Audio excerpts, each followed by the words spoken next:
जय श्री कृष्णा भक्तजनों, जय माता दी। आप सभी का एक बार फिर से स्वागत है हमारे YouTube चैनल में। आप सभी को नवरात्रि के चौथे दिन की हार्दिक शुभकामनाएं।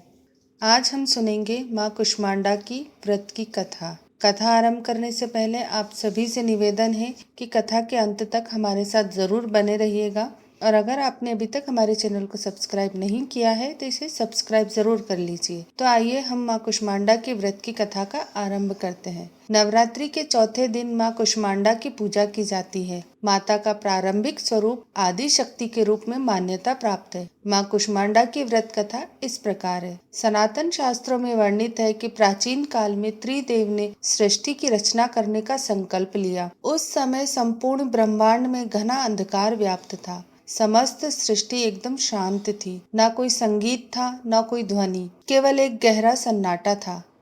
इस स्थिति में त्रिदेव ने जगत जननी आदि शक्ति माँ दुर्गा की सहायता ली। जगत जननी आदि शक्ति माँ दुर्गा के चौथे स्वरूप माँ कुष्मांडा ने तुरंत ही ब्रह्मांड की रचना की। कहा जाता है कि माँ कुष्मांडा ने अपनी हल्की सी मुस्कान से सृष्टि का निर्माण किया। माँ के चेहरे पर फैली हुई मुस्कान से संपूर्ण ब्रह्मांड प्रकाशमय हो गया। इस प्रकार अपनी मुस्कान से ब्रह्मांड की रचना करने के कारण जगत जननी आदि शक्ति को माँ कुष्मांडा के नाम से जाना जाता है। माँ की महिमा अद्वितीय है। कुष्मांडा का निवास स्थान सूर्यलोक है। शास्त्रों के अनुसार माँ कुष्मांडा सूर्यलोक में निवास करती है। माँ कुष्मांडा के मुख पर जो तेज है वही सूर्य को प्रकाशवान बनाता है। माँ सूर्यलोक के भीतर और बाहर हर स्थान पर निवास करने की क्षमता रखती है।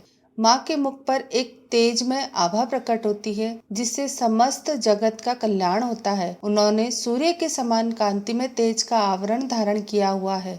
यह तेज केवल जगत जननी आदि शक्ति माँ कुष्मांडा द्वारा ही संभव है। माँ का आवाहन कुछ मंत्रों से किया जाता है। या देवी सर्वभूतेषु माँ कुष्मांडा रूपेण संस्थिता नमस्तस्यै नमस्तस्यै नमस्तस्यै नमो नमः। माँ ने अपनी हल्की सी हंसी द्वारा अंड यानी ब्रह्मांड को उत्पन्न किया था, इसलिए इन्हें कुष्मांडा कहा जाता है। संस्कृत भाषा में कुष्मांडा को कुमड़ा कहते हैं, इसलिए माँ को कुमड़े की बलि दी जाती है। आइए जानते हैं माँ कुष्मांडा के स्वरूप के बारे में। माँ दुर्गा के चौथे स्वरूप माता कुष्मांडा का वाहन सिंह है। माँ कुष्मांडा की 8 भुजाएं होने के कारण इन्हें अष्टभुजा वाली भी कहा जाता है। इनके 7 हाथों में कमंडल, धनुष, बाण, कमल और अमृत से भरा कलश, चक्र और गदा नजर आता है। तो 8वें हाथ में जप की एक माला है। कहते हैं कि इस जप की माला में सभी सिद्धियों और निधियों का संग्रह है। कुष्मांडा देवी थोड़ी सी सेवा और भक्ति से ही प्रसन्न हो जाती हैं। जो भी साधक सच्चे मन से इनकी शरण में आता है उसे आसानी से परम पद की प्राप्ति हो जाती है।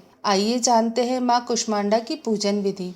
नवरात्रि में इस दिन भी रोज की तरह सबसे पहले कलश की पूजा करें और माता कुष्मांडा को नमन करें। इस दिन पूजा में बैठने के लिए हरे रंग के आसन का प्रयोग करना बेहतर माना जाता है। कुष्मांडा देवी को लाल वस्त्र, लाल पुष्प, लाल चूड़ी भी अर्पित करनी चाहिए।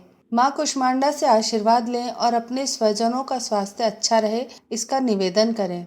इस निवेदन को करते हुए उन्हें जल और पुष्प अर्पित करें। अगर आपके घर में कोई लंबे समय से बीमार चल रहा है तो इस दिन माँ से खास निवेदन करके उनके अच्छे स्वास्थ्य की कामना करनी चाहिए। देवी माँ को पूरे मन से फूल, धूप और गंध का भोग लगाएं। माँ कुष्मांडा को विविध प्रकार के फलों का भोग आप अपनी क्षमता के अनुसार लगा सकते हैं।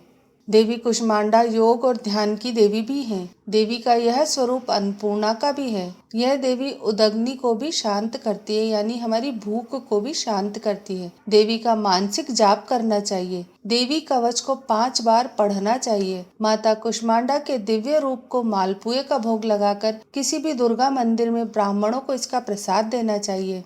इससे माता की कृपा स्वरूप उनके भक्तों को ज्ञान की प्राप्ति होती है, बुद्धि और कौशल का विकास होता है और इस अपूर्व दान से हर प्रकार का विघ्न भी दूर हो जाता है। तो यह थी माँ कुष्मांडा की व्रत कथा और कुछ जानकारी। आपको आज की ये वीडियो कैसी लगी हमें नीचे कमेंट करके जरूर बताइएगा। इसे अपने परिवार और मित्रों के साथ भी शेयर करिएगा। वीडियो अच्छा लगे, कुष्मांडा माँ की कथा आपको अच्छी लगे तो इस वीडियो को लाइक करिएगा और हमारे चैनल को जरूर सब्सक्राइब करिएगा। धन्यवाद। जय माता दी।